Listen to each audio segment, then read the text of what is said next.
Dear learners, welcome to our discussion on Geography Paper 2 for the June examinations. We understand our June examinations. We haven't covered a full paper for Paper 2. We haven't covered the economic geography party.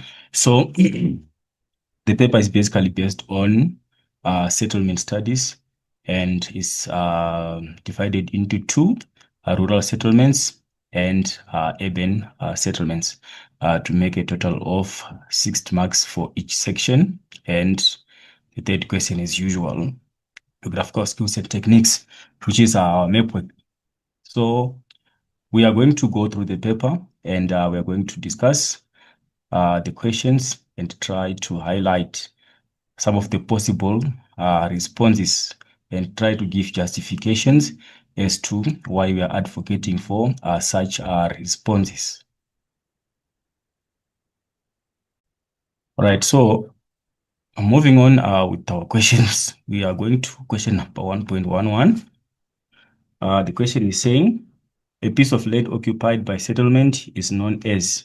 Right, we are looking at a piece of land over which a settlement is located. That is the site of a settlement. When we are looking at the exact land over which a settlement is established, that is a settlement site. A situation we're looking at the location of a settlement in relation to the surrounding environment. So our response is A. Is B for the first question. Right, moving on to the next question. A settlement developed on a higher lying area because water is a threat. Where water is a threat, we tend to establish settlements on high-lying grounds, which we regard as dry point settlements. Right, moving on to the next question. Physical factors that determine the choice of a site. Now, looking at physical factors, we're looking at natural factors. We can advocate for flatland, and you can also advocate for soil fertility as a physical factor. The slope aspect also qualifies as a physical factor. We're trying to highlight on the most important factors that determine the location of a settlement here, which are natural or physical. So we opt for item 1 and item 3, which is giving us a response at C. Right, we move on to the following question. The position of a settlement in relation to its broader environment, like what we've discussed earlier on, that is the situation of a site. When we're looking at the relationship of a settlement to its surroundings, then we have number 115. A type of settlement represented below is, right, we are seeing that there is a settlement here, and there is a river here just close to the settlement. So what kind of settlement is this one? Automatically, it means that settlement was established for the need to access water from the river. So the correct response is that settlement is a wet point settlement. All right, we move on. A settlement pattern A is dash, and an advantage of settlement B is. But if you look at settlement A, you can see that the homesteads are closer to each other. And if we look at B, it's an isolated farmstead or an isolated, a dispersed farmstead. So we want to identify the pattern at A. We only have two patterns, nucleated or dispersed. So this one is nucleated for the sake that the houses are close to each other from what we are seeing there. It's a nucleated settlement. And the advantage of the isolated settlement is definitely higher profits. The farmer does business or does farming on their own without interference of the other people, and also they have a larger piece of land without sharing of equipment and machinery. So they make huge profits from the farming activities. So the correct combination there is item 2 and item 3, which are on response number B. The settlement represented below is classified as a rural settlement due to what makes this one qualify to be a rural settlement. The key factor that we consider when grouping settlements according to rural or urban, we look at the functions and also we look at the complexity of the settlement. So here it's a rural settlement because of the function. If you check there, the main function, you can see that is primary activities of farming. So primary activities, we know they dominate in the rural areas. And moving on to number 1.2, study the diagram below based on the shapes and patterns of rural settlements. Choose the correct letter A to D. From the diagram, write down the letter, write only the letter A to D next to the question. Right, so number 1.2,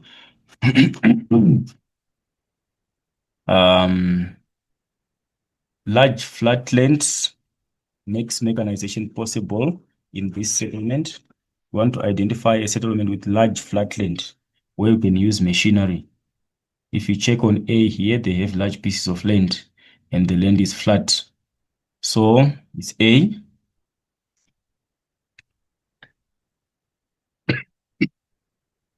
This pattern is associated with traveling long distances for goods and services.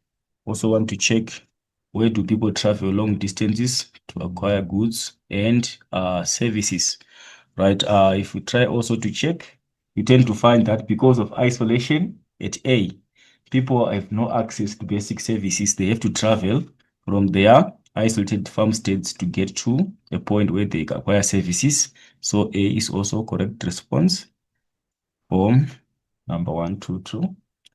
Right, going on to number 123, the location of a settlement is influenced by slope aspect. Slope aspect, we are looking at the direction which is faced by a slope. We know well that in the southern hemisphere, settlements which are not facing to the north, they are the ones that are receiving more insolation and are more favorable for the location and establishment of settlements. So if we try to look at apply slope aspect, if we check at C here, we are seeing that this contour line is showing 740 meters and we have 760 meters, which means this area is down sloping going towards this direction and is sloping towards the northern direction, is facing towards the north. So because of slope aspect effect, we qualify C as the correct response. This settlement developed around a water source. It's clear. If you check settlement D, this is an indication of a water source and the settlement is developed around that point. This one is C and this one is D.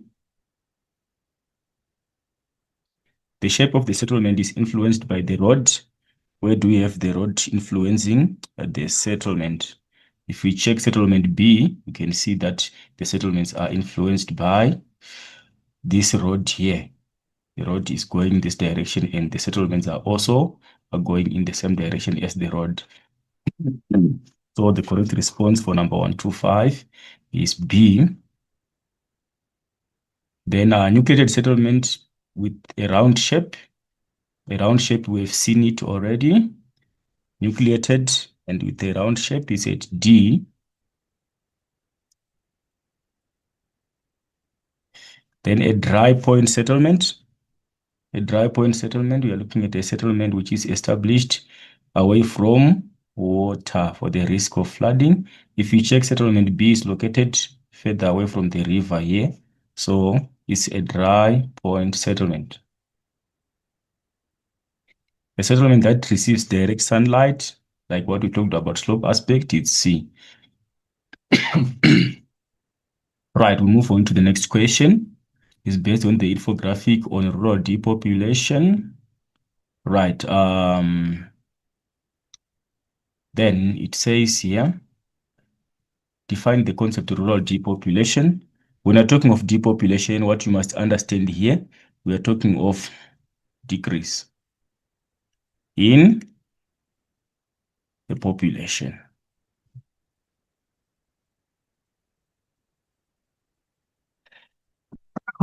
That is to depopulate, to decrease in the size of population or in the number of people. So rural depopulation is basically a decrease in the number of people staying in the rural areas. A decline in the numbers of people staying in rural areas, that is rural depopulation. Refer to the infographic and indicate the trend in the population size in rural areas from 2020 to 2023. If we check here, 2020, our graph is here, and in 2023, our graph is there. These are our years, and these are our figures or statistics of the numbers of people. So what's the trend there? The trend is decreasing. The numbers are decreasing. From 2020 to 2023, the numbers of people staying in rural areas is decreasing. According to the infographic, what can be the reason for rural depopulation? Why are people living in rural areas? Why is the number of people in rural areas declining? According to the infographic, what could be? But if you try to analyze the infographic, we want to try and identify if there's a possible reason that could be a cause for rural depopulation. All right, if we check here, we see the nature of the land which is portrayed here. In geography, if we present correct land, it means that land doesn't have any moisture. It has been dry for long. That is one indication of why people are moving away from rural areas. And also, maybe if we try to check on productivity on the farms, we can try to figure out the nature of what is happening in the fields here. It shows that there is barely nothing productive happening in those fields. So by mere looking at those factors, we can try to qualify them as the causes or the reasons behind rural depopulation. So we can say, can talk of drought as one factor. Because of persistent droughts in the rural areas, people are no longer interested in staying in the rural areas. Or we can qualify it as climate change.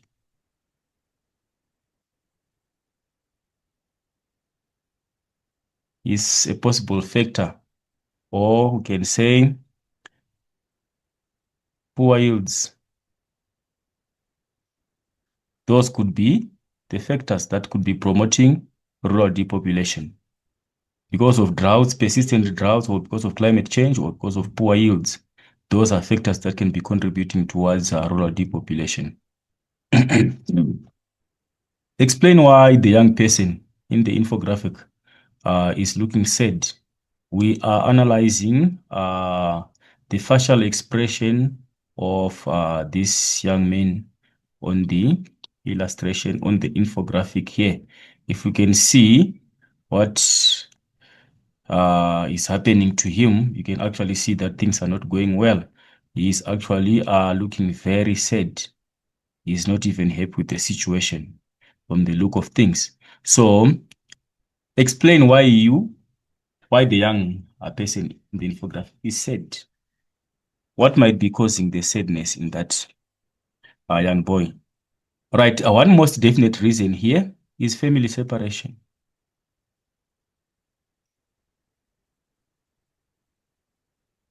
We know well that it is mostly the productive people who move from the rural areas going to cities and towns to try and find job opportunities, leaving the elderly and the young ones.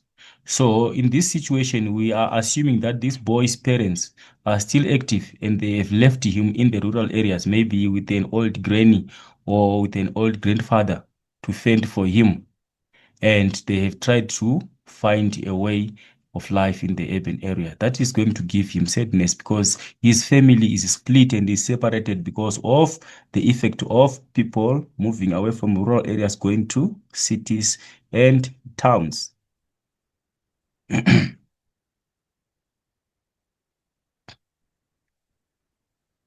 That might not be only the only reason. We can also justify that he is sad because of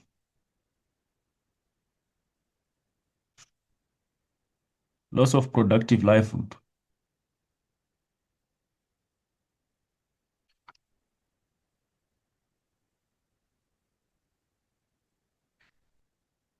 The way of life, which was more productive through agriculture, is now lost because now there are persistent droughts. Chances of the farmer getting sufficient yields is now limited because of the persistent droughts and because of climate change. That is also a very worrisome factor. You rely on the land, you rely on agriculture to sustain, to find food. But now the lands are no longer productive because of the effect of climate change or because of the effect of persistent droughts. Then that is a worrisome effect to people in the rural areas. That might also be a reason why that young men look so worried. Right. Besides that, there are other reasons that you can also try to factor out, which qualify to be the cause of the sadness in that young man. Right. Moving on to the next question. In a paragraph of approximately 8 lines, explain how rural depopulation will negatively impact the economic development of rural areas. We want to look at the effect of rural depopulation on the economy of rural areas. Right. Most definitely here, we are going to have reduced labor supply.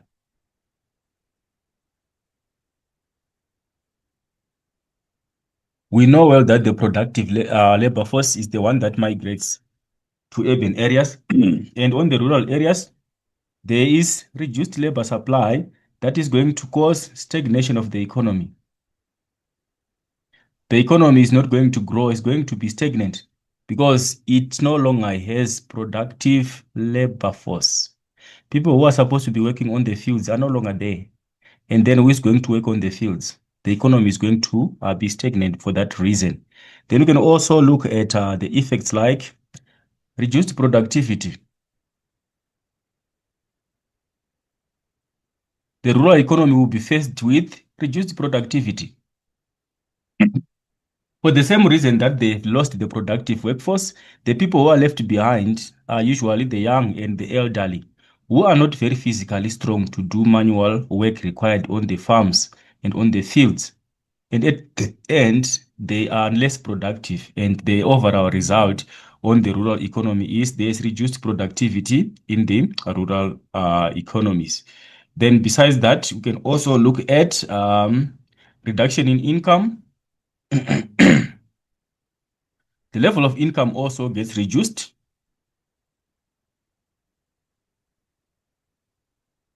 Reduction of income.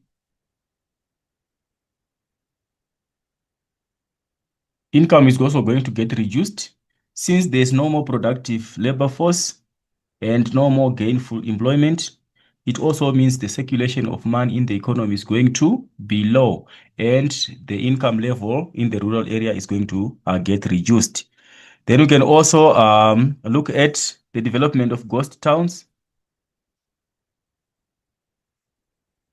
The economy will be featured with ghost towns, abandoned buildings as people move to rural areas. And also we can talk of closure of services.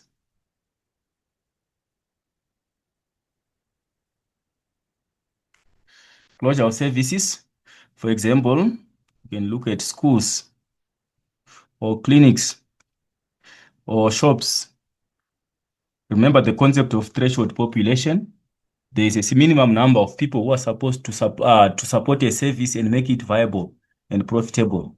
If the number falls below the minimum, then the service has no incentive to keep operating.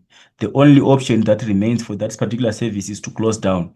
So it also applies to rural economies. If the threshold population falls below, if the number of people in the rural areas falls below the minimum required to support those services, they want to move to the next question.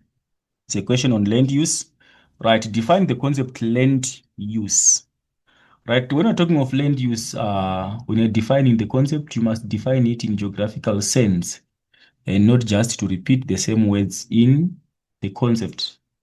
Right, when you're looking at land use, we are looking at a specific function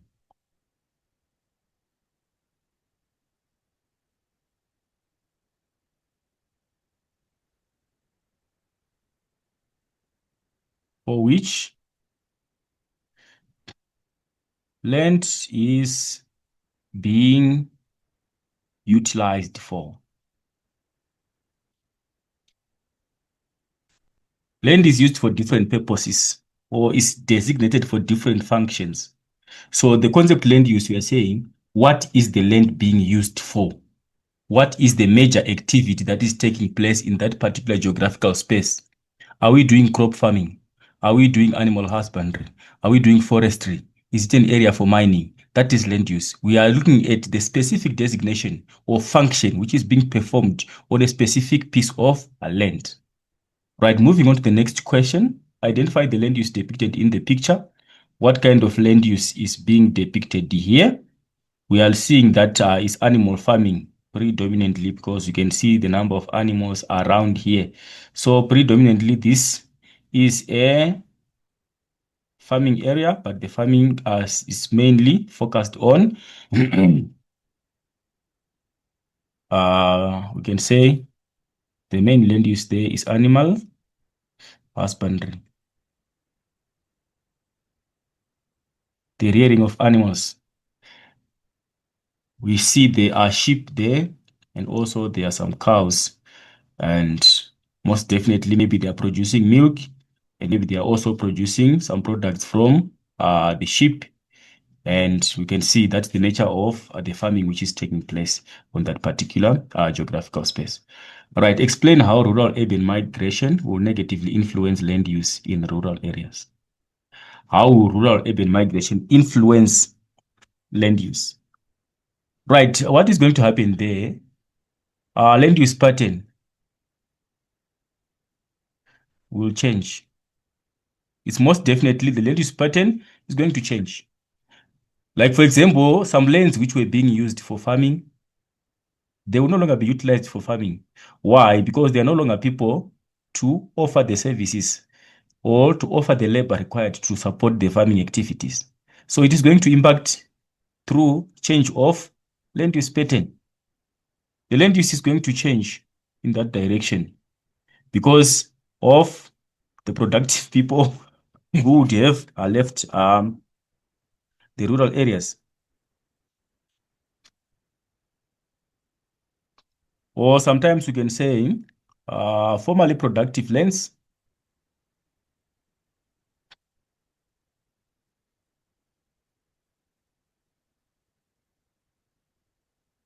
will lie idle. Some formerly productive lands, because now there are no longer people to do farming, they will lie idle those lands. And that is going to impact on the land use in the rural areas. That is going to affect the land use in the rural areas. Or if you can check also on conservative methods that were being used, some of them are going to be abandoned. Like talk of some good agricultural practices which were being done when productive labor force was there. They're going to be abandoned, and that is going to affect also the land use. Some of the productive land use is going to be degraded because of that particular issue of rural urban migration. Right, there are several other factors that you can discuss on that particular topic. Right, number 144, explain the importance of sustainable land use in rural areas. When you're looking at sustainability, sustainable land use, we are saying we must be worried when we're looking at sustainability. We are worried about the future generations. Whatever we do with the land today must not compromise the ability of the coming generation to also benefit equally from the same land. So in other ways, when we're talking of sustainability, we are worried about conservation and preservation of the available land and the available natural resources so that the future generations are also going to benefit equally the same as us who are using the land today. So when you're looking at sustainable land use in rural areas, why is it important? You can talk of the importance of it increases productivity, increased productivity. If we do sustainable agriculture, it's more productive. We end up having more yield. Or we can talk of it also assists in job creation. Some jobs are created while we are implementing sustainable measures to use our land. Also, it ensures soil conservation because we use methods which are environmentally friendly that do not harm the soil. So it conserves the soil. And we can also talk of um, water management. In terms of water management, we are saying sustainable land use, it prevents pollution. If we engage in sustainable measures, we also take care of our water resources and prevent polluting them. So those are some of the importances of the importance of land use, sustainable land use in the rural areas. Right, checking on the next question, suggest strategies to promote the sustainability of land use in rural areas. What strategies can we put in place to enhance sustainability of land use? Right, you can look at things like soil conservation measures. For example, terracing. We are reducing the rate of soil erosion by through terracing that is going to conserve the soil. Or we can look at also organic farming.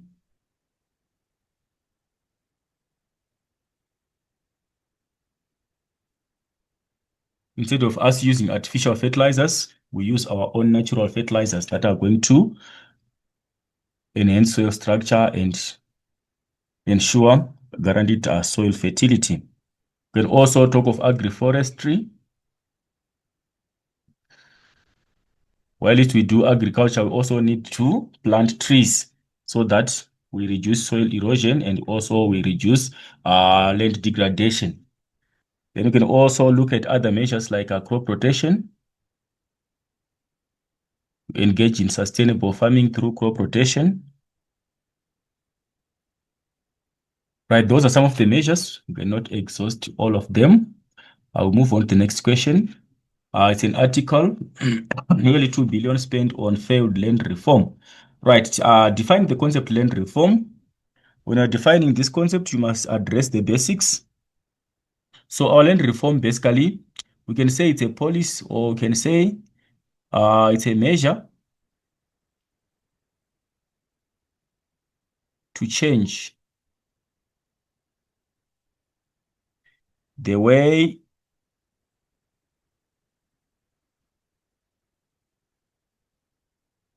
land is owned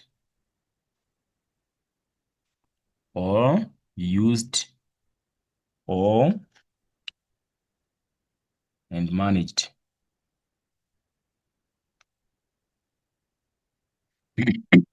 So land reform is a concept, is a composite concept which entails other sub-concepts like land restitution, land redistribution, and land tenure. So we are trying to find ways of changing the land ownership policy.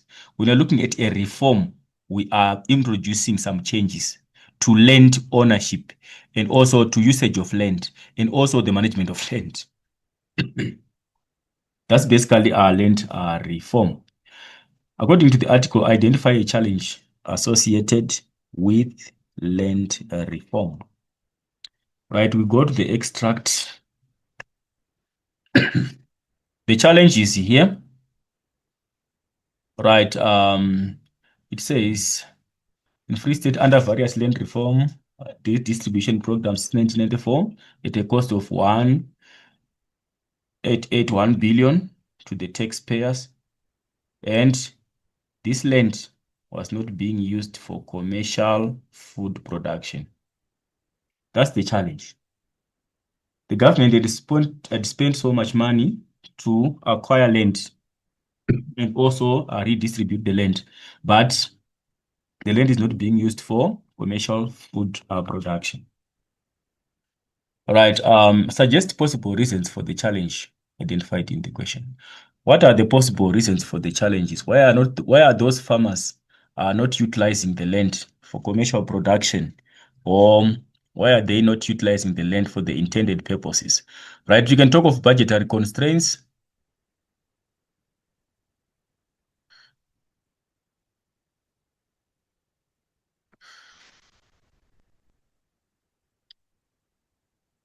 Right. We have problems with the budget on the side of the government and on the side of individuals.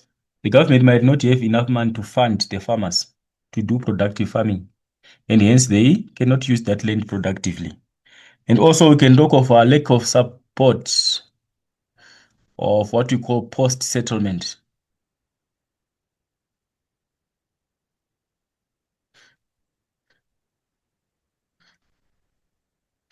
Post-settlement support, we are saying if the farmers have been resettled, they have acquired the land through land reform, they must get support from the government. The government must still fund those farmers to do productive farming. Otherwise, the land will go into unproductive use because of lack of support. Then we can also look at some other factors like lack of education and skills.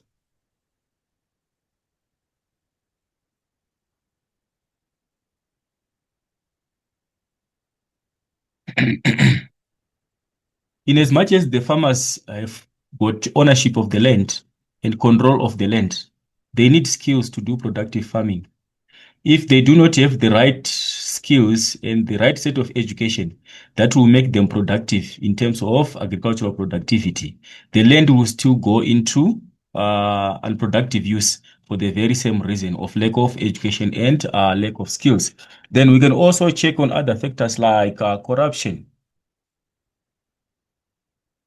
Some corrupt officials, they do not distribute the resources that are intended for the farmers. And the farmers will still be lagging in terms of productivity because of some corrupt officials who are not doing their job properly or who are benefiting from the state resources for their own sake and not for the sake of the state. Right. That besides those points, you can have other arguments that you can use to answer that question. We are not limiting the argument to only those responses. Any other reasonable response in the context of failure of land reform is also regarded as a correct response. Right. Identify the social challenge caused by land reform as mentioned in the article. Identify the social challenge that has been caused by land reform. Right. If we check there, the social challenge, we are saying, how is the society affected? On the last part, it says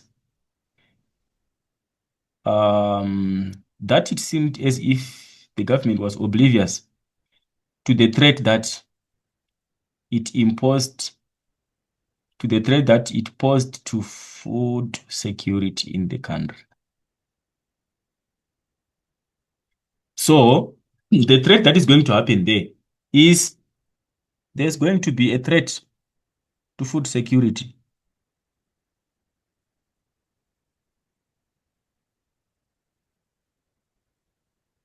The country will become food insecure because of a failed land reform. We are trying to redistribute land for the sake of improving productivity and ensuring food security. But we are seeing a situation whereby the land is going into unproductive use. That is going to cause a threat on the food security of the country, and we are going to end up having food insecurity for that reason. Right. Moving on to the last question. Suggest strategies to improve the land reform process in the country. What can be done to make sure that the land reform is effective and is productive enough as per plan. Right, the first thing the government should deal with corruption. Issues of corruption must be dealt with strictly so that there is efficiency in terms of service delivery. And also, the government must try to source and attain a sufficient budget. The process needs money, and the government must acquire that money to make sure that it goes smoothly. Then also we need to improve government capacity. Sometimes the government advocates for things that it cannot manage. For example, the land reform, it requires the government to employ more people to do that process. Does the government have capacity? Does it have enough staff? That is also need to be taken care of.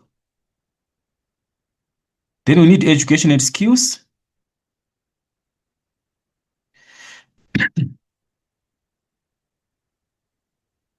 The farmers need to be equipped with skills to do productive farming. Then we also can talk of support. The government must offer support to the farmers. They also need infrastructural development.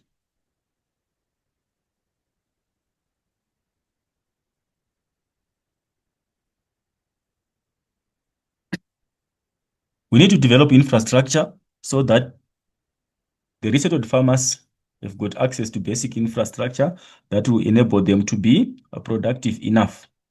Right. So if we try to address some of those things, then that can help us attain a productive land reform.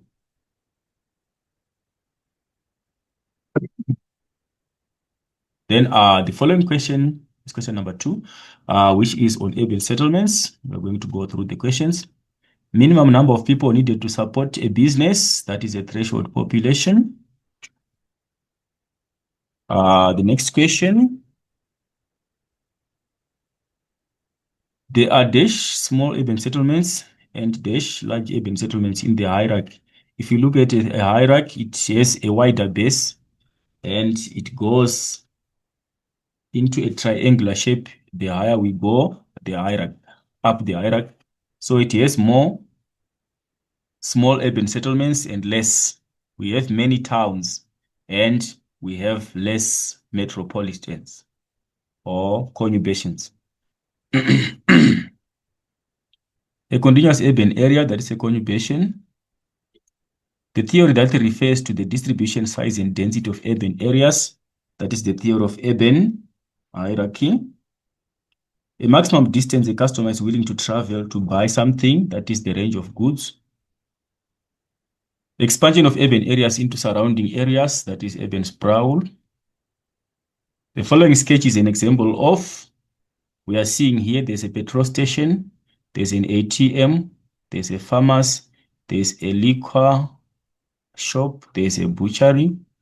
All these commodities, we need them almost on a daily basis. They are lower order functions and services. Right, I'll move on to the next question, which shows a model of a setup of an urban area. Right, identify the urban development model depicted in the diagram. That is a multiple nuclei.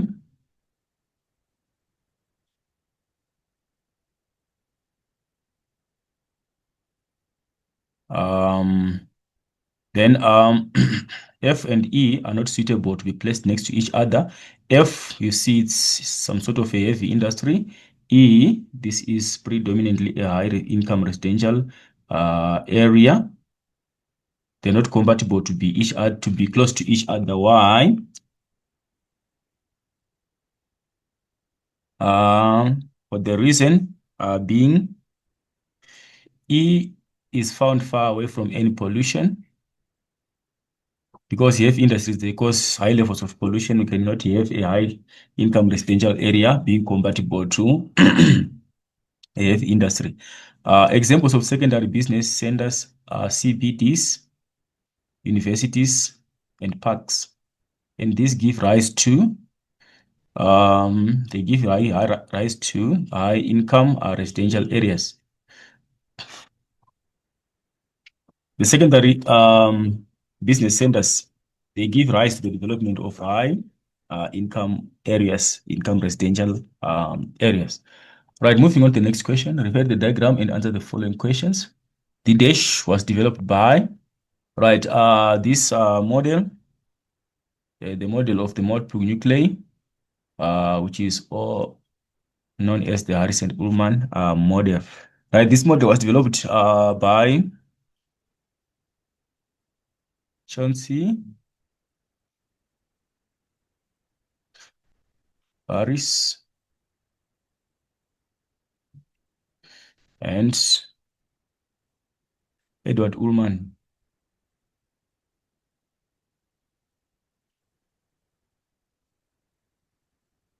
in 1945. That is when they came out with the ideas of the designing of the multiple nuclei model after seeing the trends of the growth of cities in the developed world. All right, so our correct response is item 2 and item 4, which is B. Identify a key characteristics of the South African city. The South African city is featured by strict segregation of urban areas according to race. South African city was designed according to apartheid practices, and the government was practicing segregation. Right. Which of the following challenges is commonly associated with the South African city? The challenge of the South African city is socio-economic inequalities and spatial segregation. What was a feature of the spatial outcome of the South African city that continues in modern urban planning? Our cities of today, they are still having the same problem of the spatial outcome which was there in the South African city plan. What is the problem there? The growth of informal settlements outspacing urban settlements.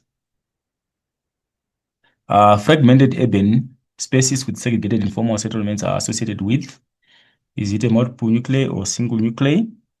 With centralization or segregation, right? Basically, if we check, if it's fragmented, it has a multiple nuclei. And if it's having segregated informal, there's segregation there. So it's item 2 and item 4, which is D.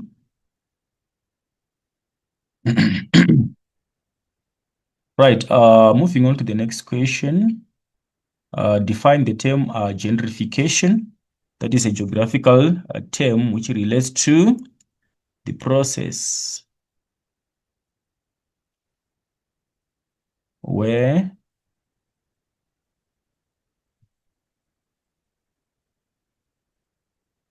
wealthier people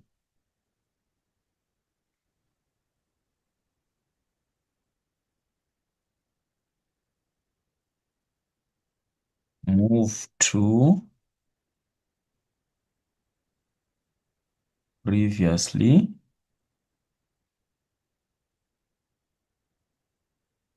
low income or working class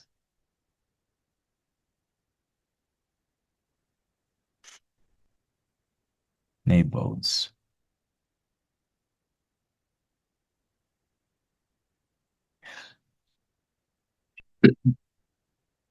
So we are saying with gentrification, it's a process whereby the rich people or the affluent people, they are moving to areas that were previously low income areas and also areas that were designed for the working class. So that's the process of gentrification. I'd give an example of gentrification from the picture. What example can we see that there's gentrification which is happening in the area? Right, the example that we see is here.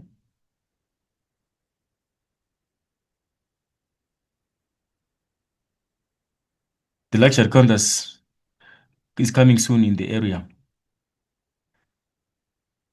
That resembles a facility of the affluent people or the high income people, but is being made to now be part of that community.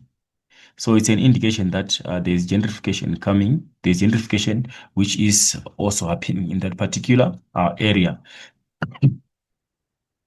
From the picture, identify an economic reason why urban renewal must take place.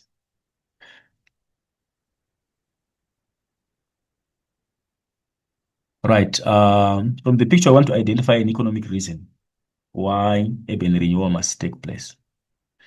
If we try to check the situation appears like we have informal traders. Like if we check, we have informal traders who are around. And also we have people who resemble like they are just wandering around and having nothing productive to do.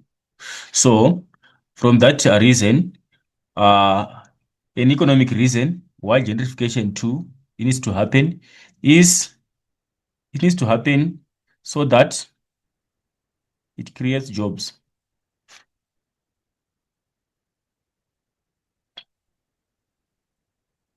for the local people. Because it resembles that there are some people who have nothing to do productive there. So if gentrification happens, rich, wealthier people join, then they can ultimately improve the conditions of the people by giving them jobs. And also we can justify to improve living conditions.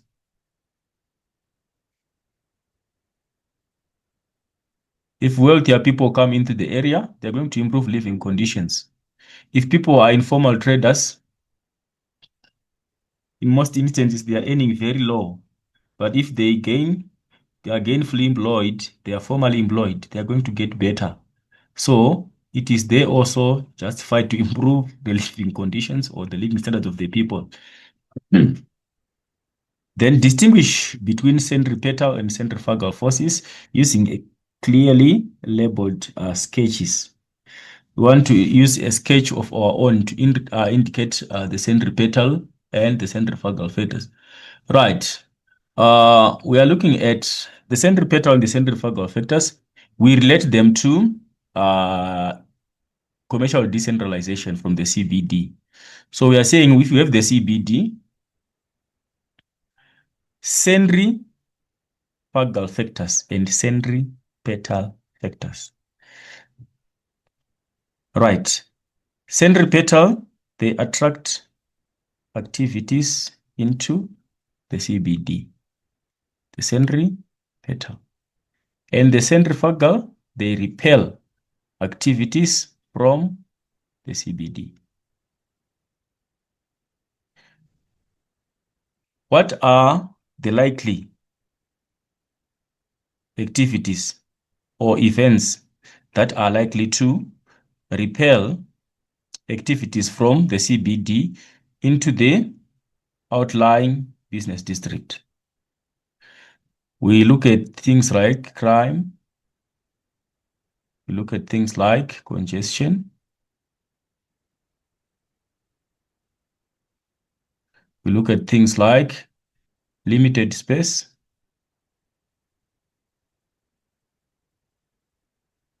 things like competition.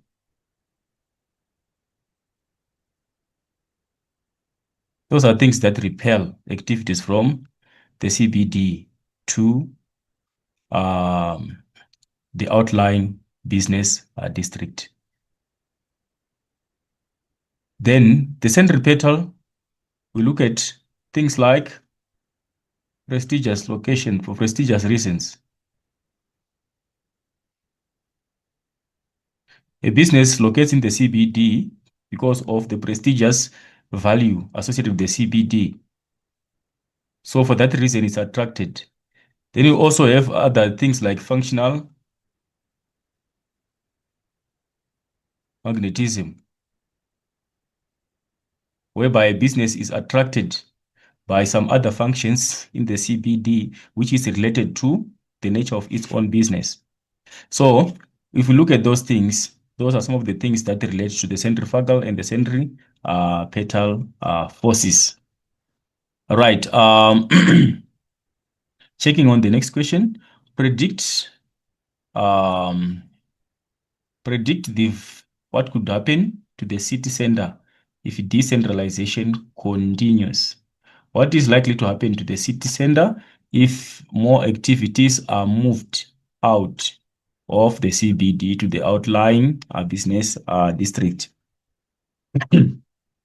right? There's going to be reduced activity.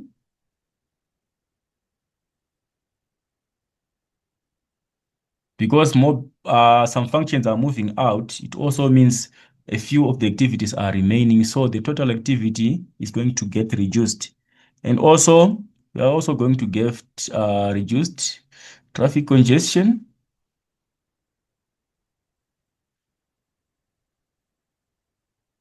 because the volumes of people traveling into the CBD will be reduced. And also, we are going to have a cleaner environment,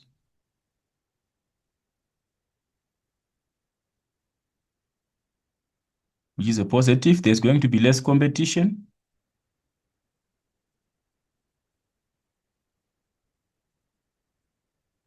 And you can also look at other positive aspects like less crime.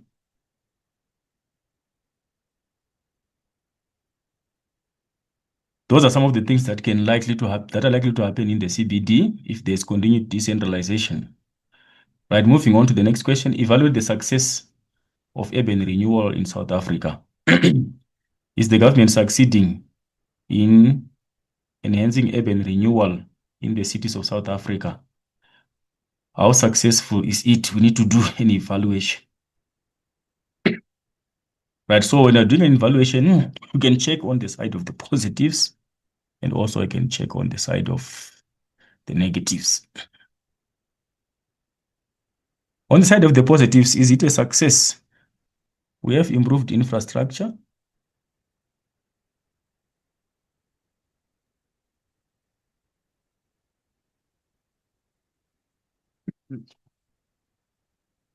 For example, we can talk of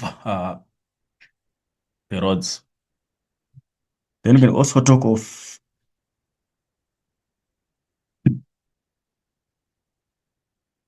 economic growth.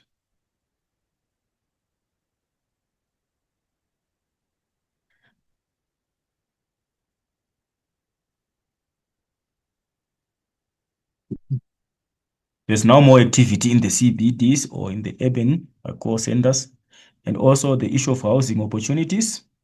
Because of renewal, the government has afforded to create more housing opportunities in the cities.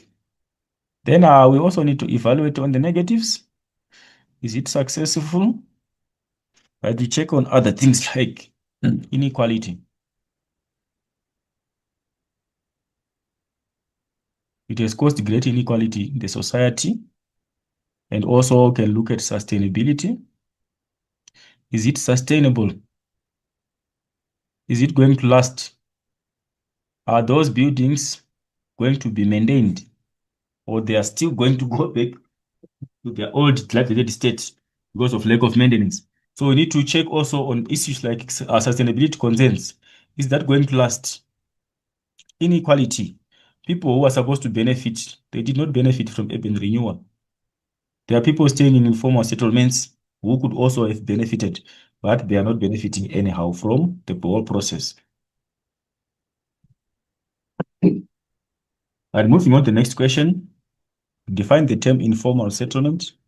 When something is informal, when you're looking at informal as in terms of a settlement, we are looking at that kind of settlement which is illegal and which is unplanned.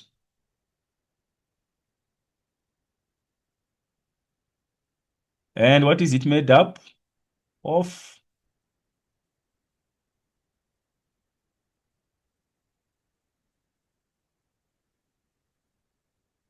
Cheap, weak building material.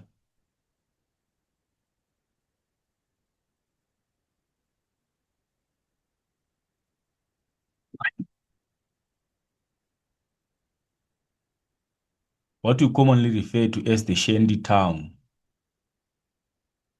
That's an informal settlement. So the effect here is the settlement was not planned for, and the responsible authorities did not authorize for the establishment of that settlement. That is why we are saying it's illegal.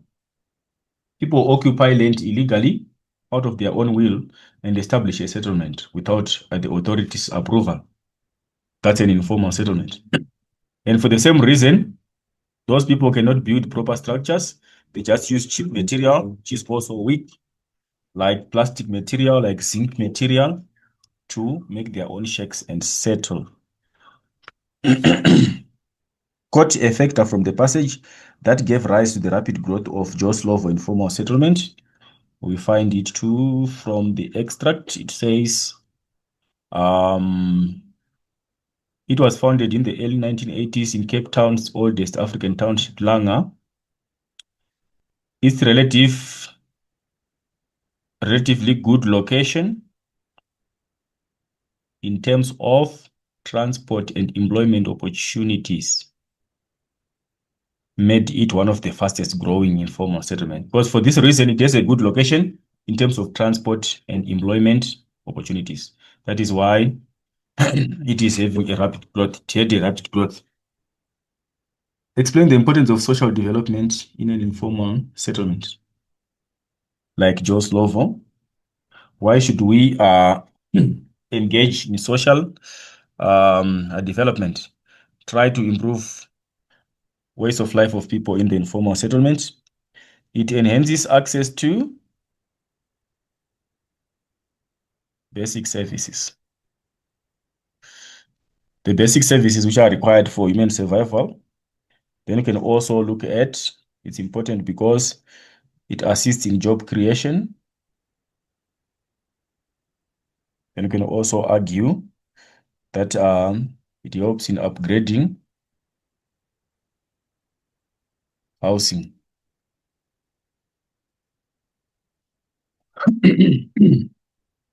Explain the advantage of bottom-up policy for development of informal settlement.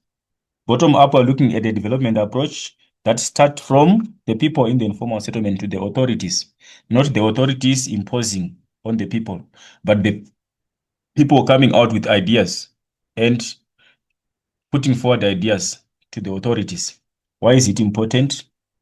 All right, we can argue that as number 124, it assists. The first one is relevant in the sense that it helps in meeting specific needs.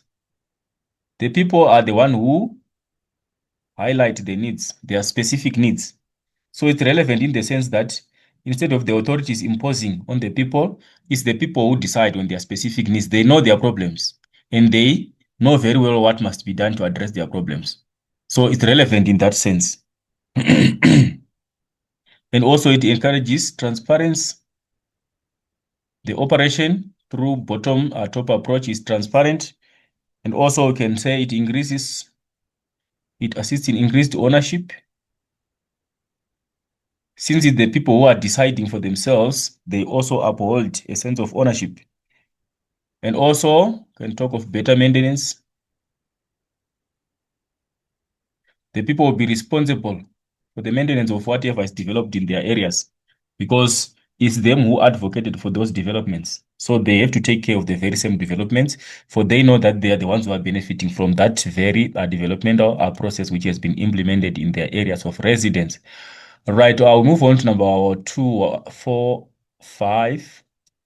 In a paragraph of approximately 8 lines, evaluate the impact of rapid expansion of informal settlements on the environment. Right, we want to look at what is going to happen with the environment because of the expansion of informal settlements. I will just highlight there are so many environmental impacts that can happen there. We can look at things like increased pollution. The environment is polluted, increased pollution. This comes in the form of water and also land pollution. There's increased pollution because of, and we can also talk of disruption.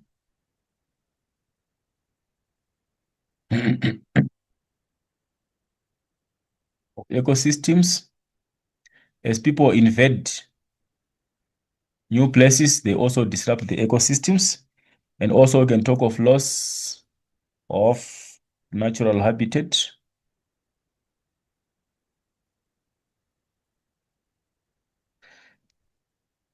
because of the expansion into the habitats for the need of land to establish the informal settlements. Then we can also talk of other aspects like the problem of soil erosion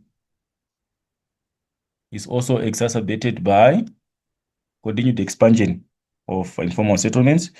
Then we can also look at increased risk of flooding.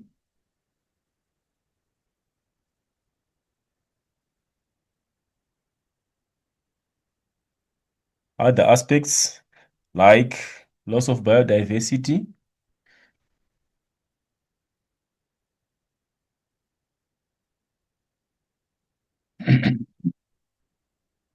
Those are some of the impacts, mainly on the natural environment.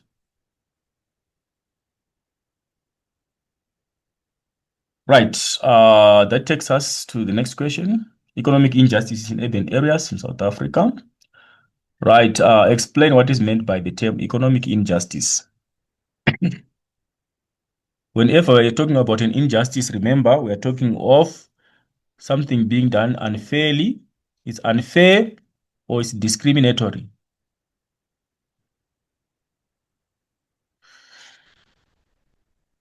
A discriminatory practice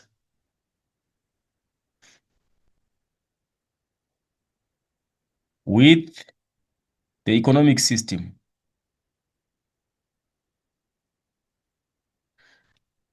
And what does it lead to? Leading to unequal distribution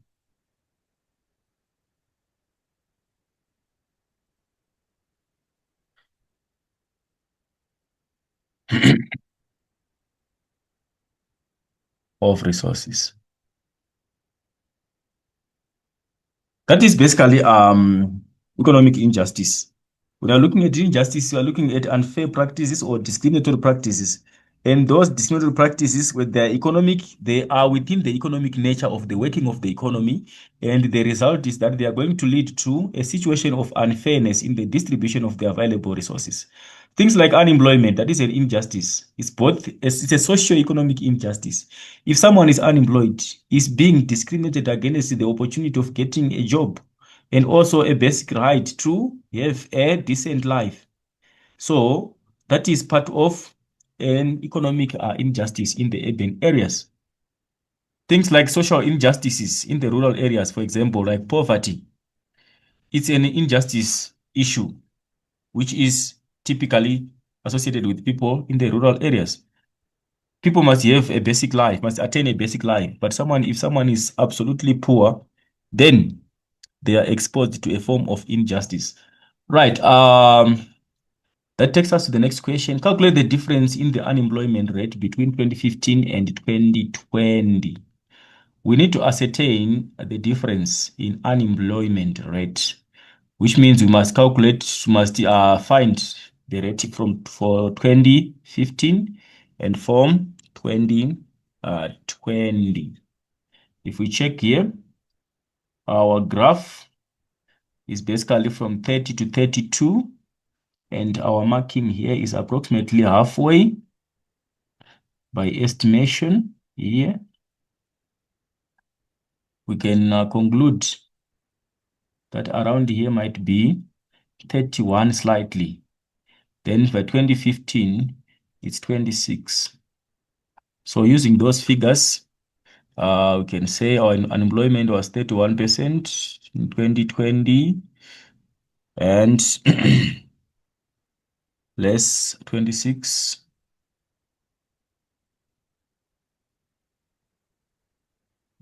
which gives us a difference of 4%. So that is the difference in the unemployment rate between 2020 and the year 2015. Identify two possible reasons why the unemployment rate increased from 2015 to 2020.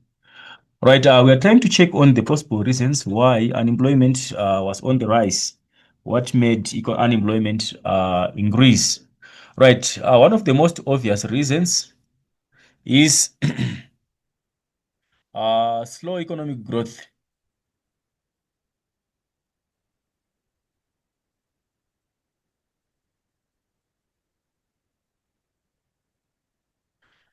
There has been slow economic growth, which has also facilitated the unemployment rate.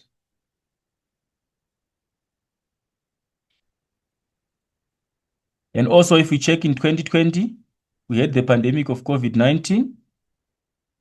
It was also a contributing factor that led to unemployment figures rising sharply in 2020. It was also a basic problem. And also, we can look at rapid rural urban migration.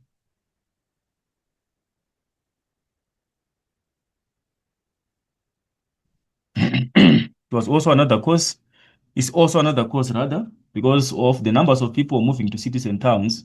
We also tend to find that the figures of unemployment in the urban areas will increase.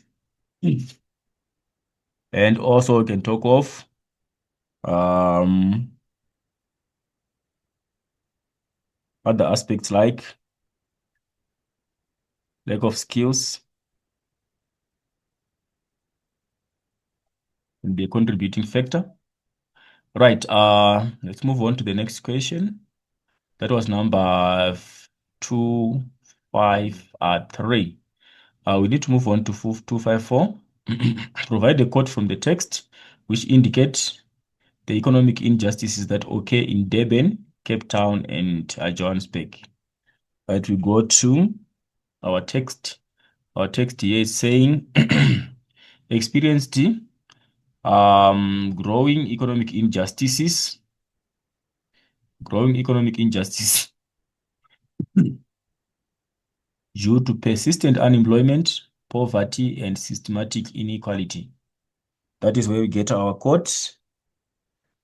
South Africa has experienced a growing economic injustices due to persistent unemployment, poverty, and systematic inequality. Then our next question is saying, suggest 3 ways in which the economic injustices in urban areas in South Africa can be remedied or resolved. Right, our major crisis is unemployment, poverty, and inequality. So we want to try to find ways of dealing with those problems. How can they be dealt with? How can they be addressed? So we look at aspects like um, job creation initiatives.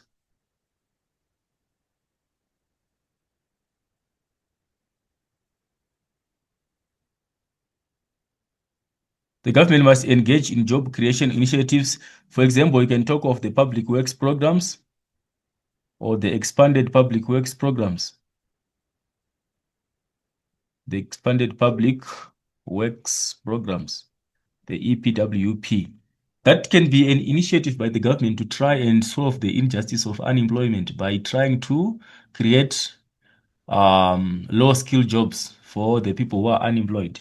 Then you can also look at equipping the people with education and skills.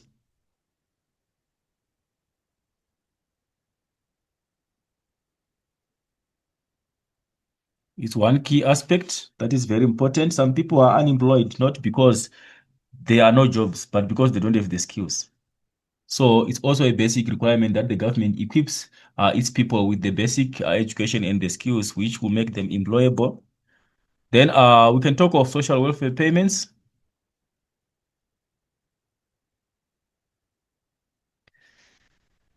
To address the problem of poverty and inequality, the government can try to improve the level of welfare through social welfare payments, through SASSA.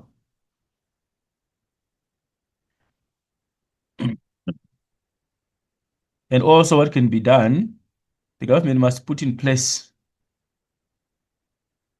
enhancing economic growth, must put initiatives to ensure that the economy grows and productivity increases and more businesses expand their production. It's like that they employ more people. Right, that takes us to the end of the theory part. We move on to our map skills. We are looking at the map of Potchefstroom. It says Potchefstroom is an academic city in the northwest province of South Africa. It hosts the Potchefstroom campus, Northwest University.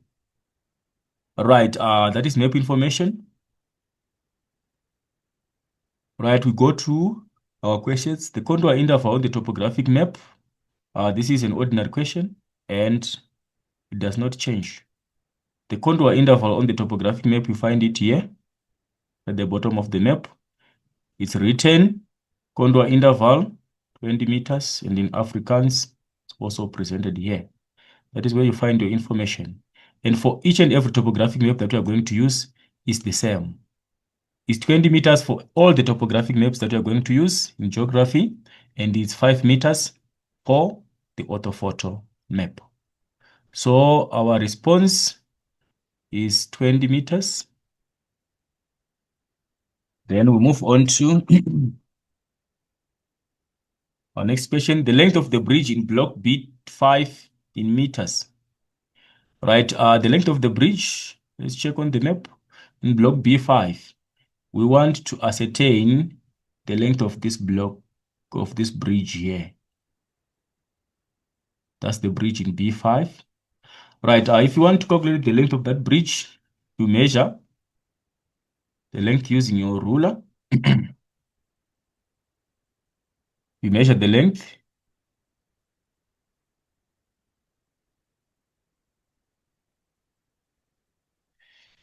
From here, where the bridge starts to where the bridge ends. That's where you measure. And you find your measurement in centimeters. You multiply. You want your answer in meters by the map scale. Our map scale is 1 to 50,000. If you want to convert directly to meters, you multiply by 500 meters. So according to this, if you measure accurately, you get 0.2 centimeters. You multiply that by 500. If you multiply 0.2 times 500, you get 100 meters. Right, so we are saying for this one, our measurement is 0.2, giving us 100 meters. Right. The true bearing from the benchmark in block A2 to trigonometrical beacon at F. Right, what you do there, if you want to ascertain your true bearing, you measure using your protractor. You identify your 2 points. Right, we are looking at these 2 points here from the benchmark in block A2. Right, our block A2 is here. And if you check where our benchmark is here. Right, and the other point is a trig beacon at F. Our trig beacon is here.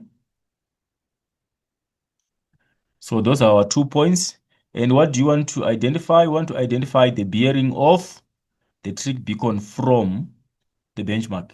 So what you need to do is we draw your north-south line here, parallel to your lines of longitude through the benchmark. We assume this is a straight line and is parallel to our line of longitude, like that, using your ruler, drawing a straight line. And using that straight line, what you also need to do is from your straight line, we try to draw a more straighter one. Right, or let me just erase and try to draw a straight line. All right, what you need to do is you identify your point, and after identifying your point, you have to draw a straight north-south line, which is parallel to your line of longitude. Like, must draw a line which runs parallel to your line of longitude, like that, through your feature.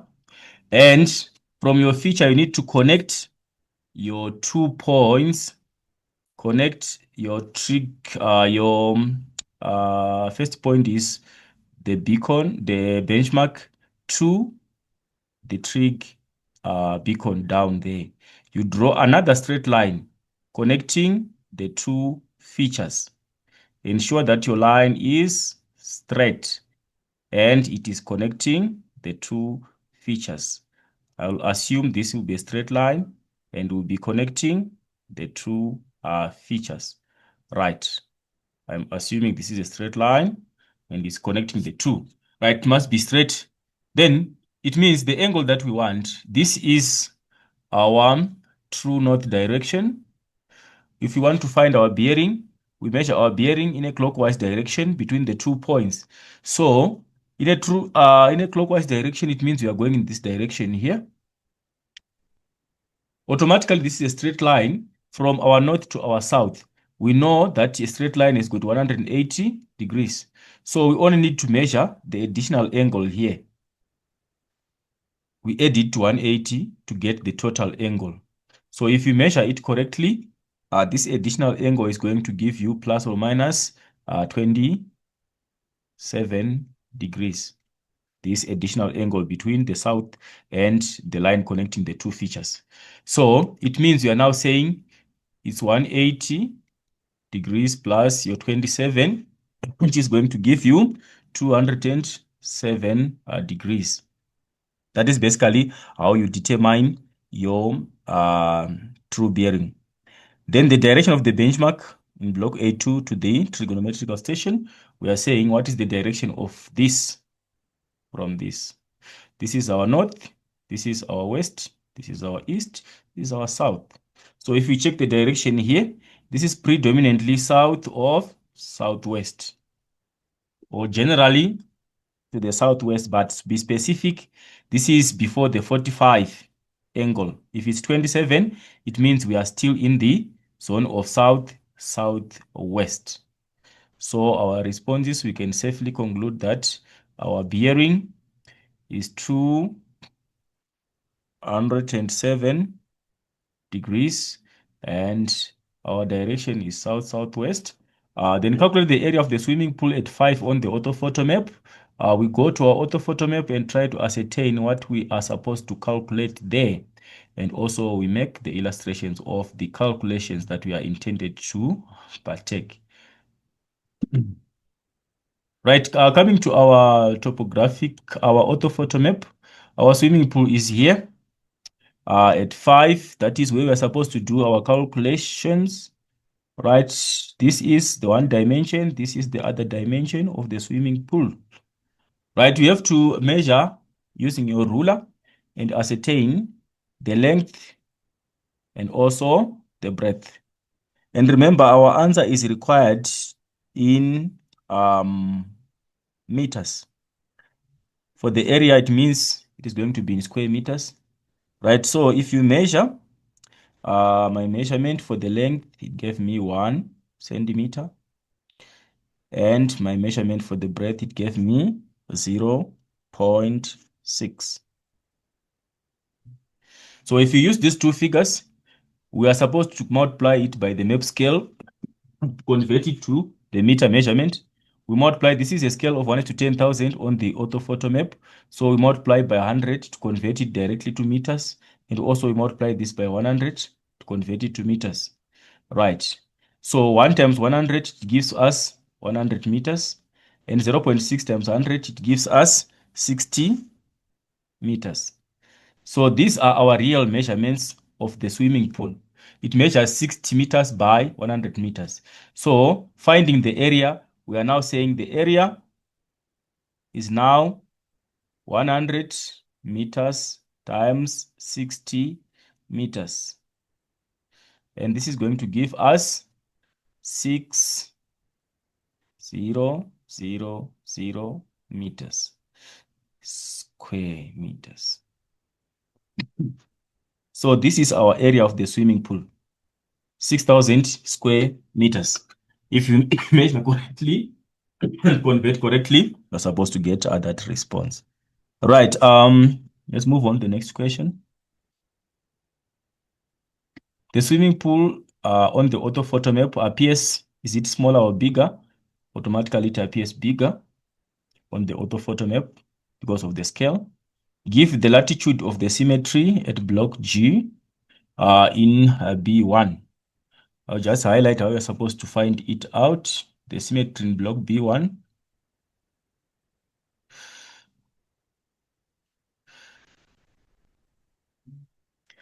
The symmetry is here.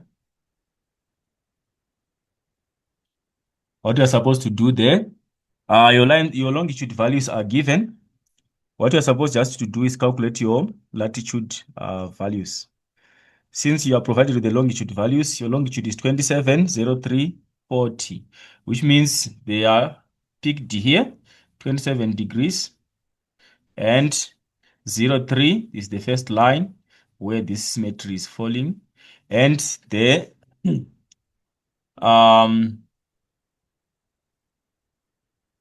longitude is 40 minutes, which means whatever measurement was taken from the edge of the map to the symmetry, it must give you a value of 40 minutes if you express it as a fraction of the total distance of the whole block. So what you need to do there is you need to measure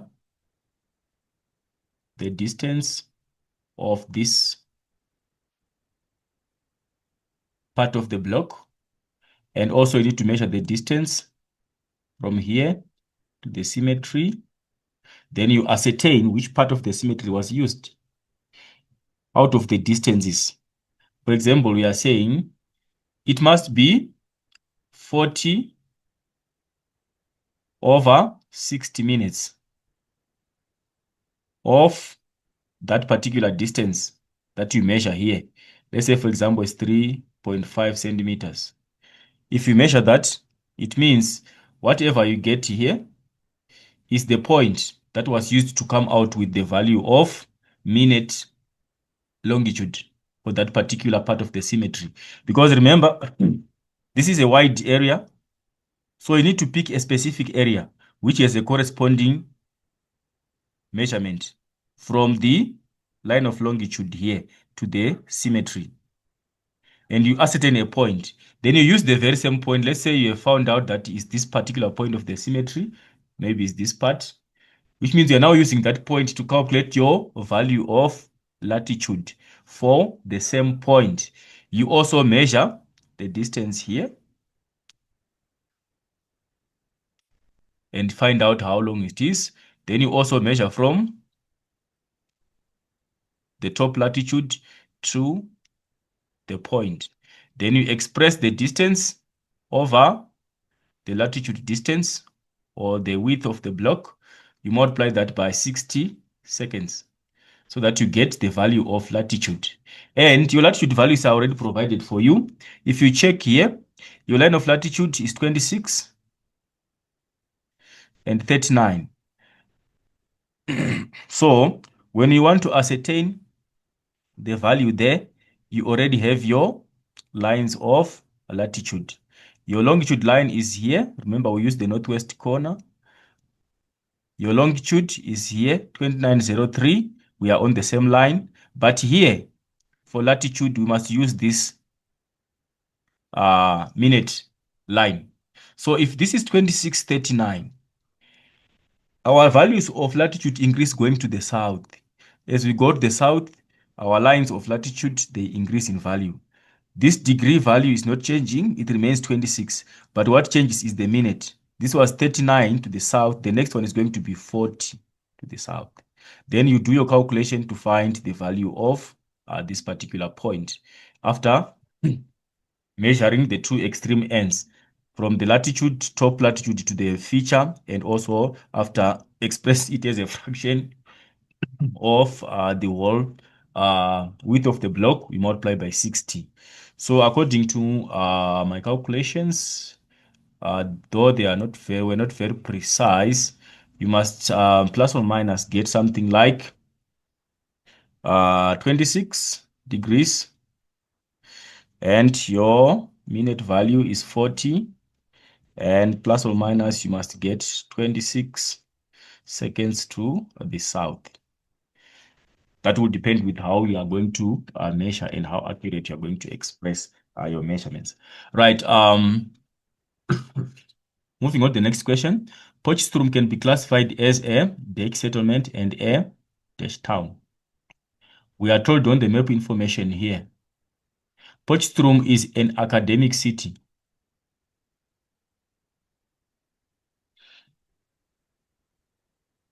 So coming here, if we are classifying it as a settlement according to the map that we are seeing here, this is our Potchefstroom. You are seeing the nature of the buildings.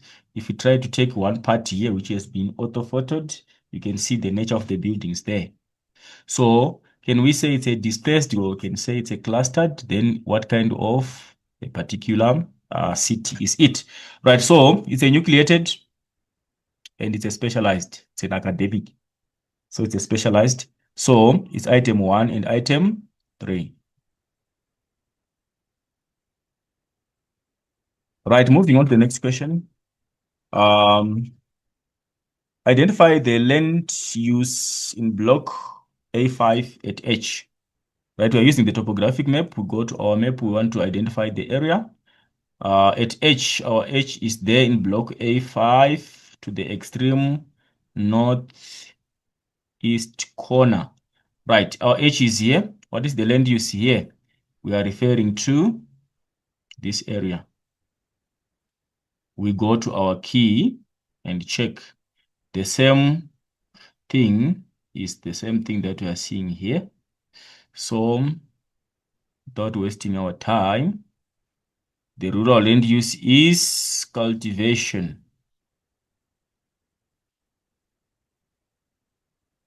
There is cultivated land there. Rather, we can say it's farming. Give evidence from the topographic map for the choice of the site. Why is it an ideal site for cultivation? Right, if you check here, why is this area ideal for farming? Right, you can argue that the area is flatland. There's a flatland there.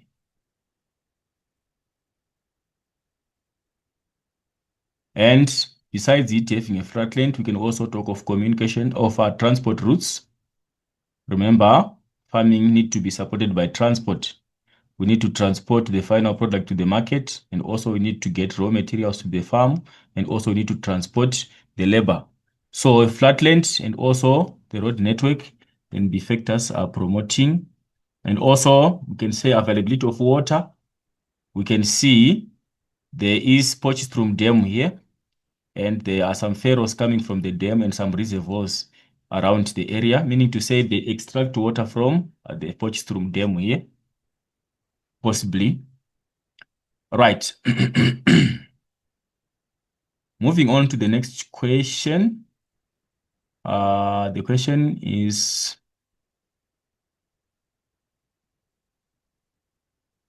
identify the settlement pattern of Wagon Beach at I in block A4. This is the area.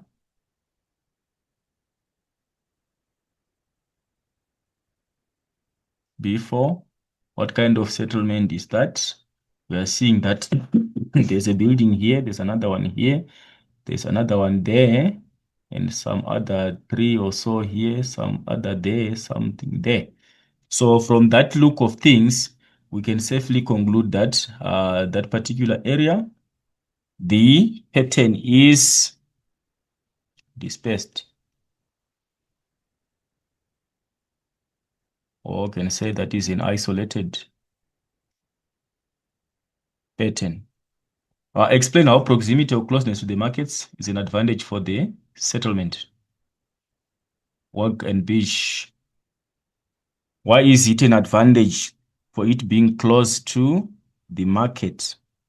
Right. If we check this area here,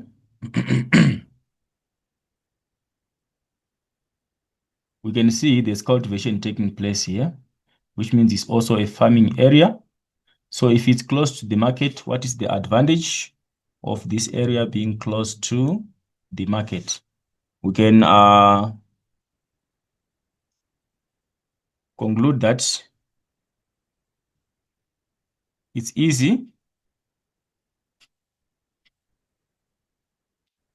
to sell perishables if they are producing some farm produce there, which are perishable. It becomes easy for them to sell perishable before they get bad. Because they are close to the market, they can easily access the market and sell perishable products from the cultivation to the market. And also, we can say it's an advantage because of reduced costs, reduced transport costs. The closer you are to the market, the cheaper it becomes to transport products to the market. So it's an advantage on their side that they save on transport costs. Right, let's go to the next question, number 2325. I didn't refer to the orthophoto map, identify land use zones 6 and 7. But if we check on our map, we want to identify area 6 and 7. Area 6 on the orthophoto map is here, and area 7 is also around here.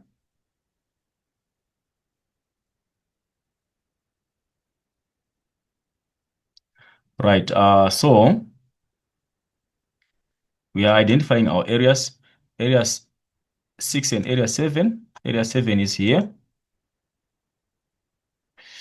Right, so what has the land use, what are the question is saying, identify land use zones. This land use zone here, we are seeing that this is a built up area. So this is residential. That's the land use zone. And if you try to check this area, it looks like an industrial area. So the land use zone here is industrial. So that's the distinction. 7 is a residential, 6 is an industrial area. All right, then the next question, it says, give a reason for the location of land use zone 6. Give a reason for the location. Right, we go to the map and try to find out the reason. Why do we have industries located here? Right. One major reason is the accessibility to the national route here. I think you can see we have our N12 stretching along here.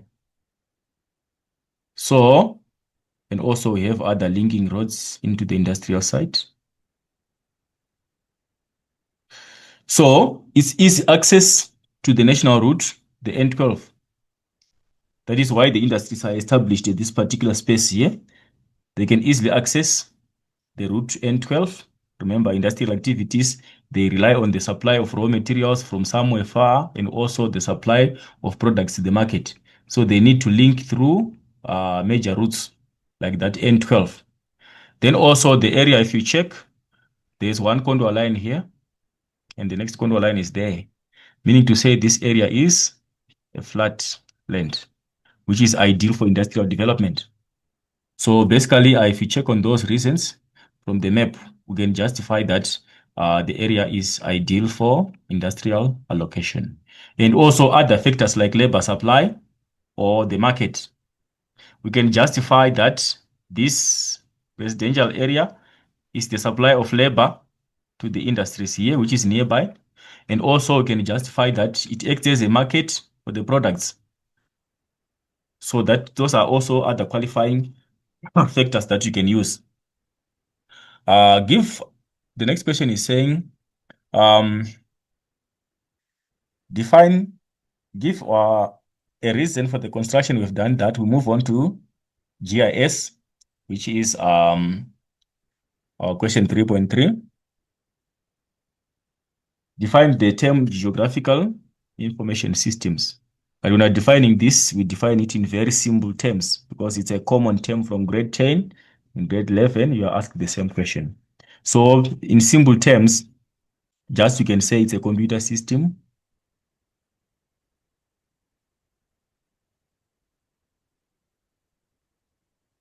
which is used to do what? It's used for capturing data or storing or analysis or manipulation and all those uses of geographical data. So basically, when looking at GIS, we are looking at the application of computer technology into the study of geography to do all those pieces of geographical work, like capturing data, storing the data, analyzing it, manipulating it when you want to change it. That is basically the GIS, or the Geographical Information Systems. Right, which GIS component were used to compile the topographic map? The components of GIS to compile uh, the topographic maps. Under that one, there are so many aspects of GIS, the components. We need people to gather the data or to do the survey for the map. Or we can also look at hardware components like cameras being used to capture the information. Or we can also use software components to correct distortions on the map. So those are some of the components.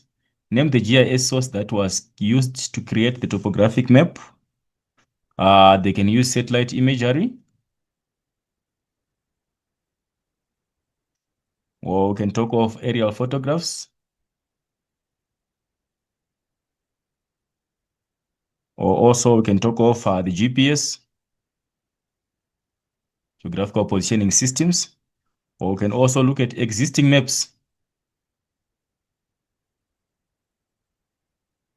We can use existing maps to add additional information on the changes on the geographical features and come out with the new map. Identify the types of GIS data depicted in the topographic map. The type of GIS data in the topographic map. The GIS data there is vector data. The topographic map is an example. The orthophoto map is an example of, right, this question is tricky because both the aspects are applicable to the orthophoto map. It is a spatial data and also it's a part of remote sensing. Topographic orthophoto map is the information is gathered through remote sensing, or we can say it's spatial data. But for the sake of this discussion, I want to use spatial data. And I want to justify why I'm saying it's spatial data. Right, for the reason being, why am I saying? Right, because it shows information related to geographical location.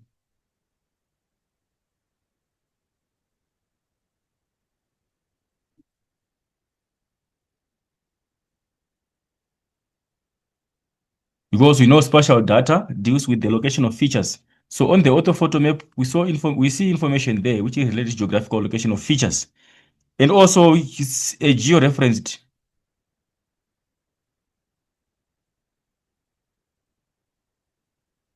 imagery. And you can also use it for spatial analysis.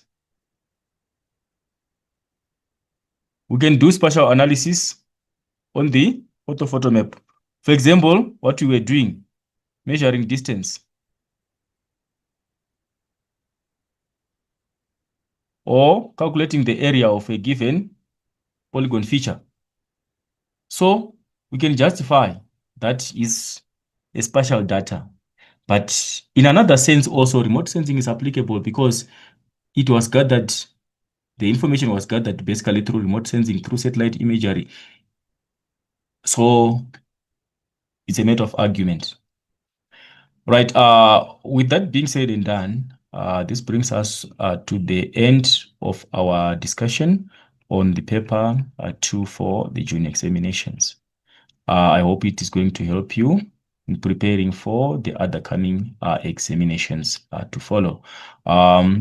We meet again in other discussions. Your host in geography. Thank you for watching. A pleasant day.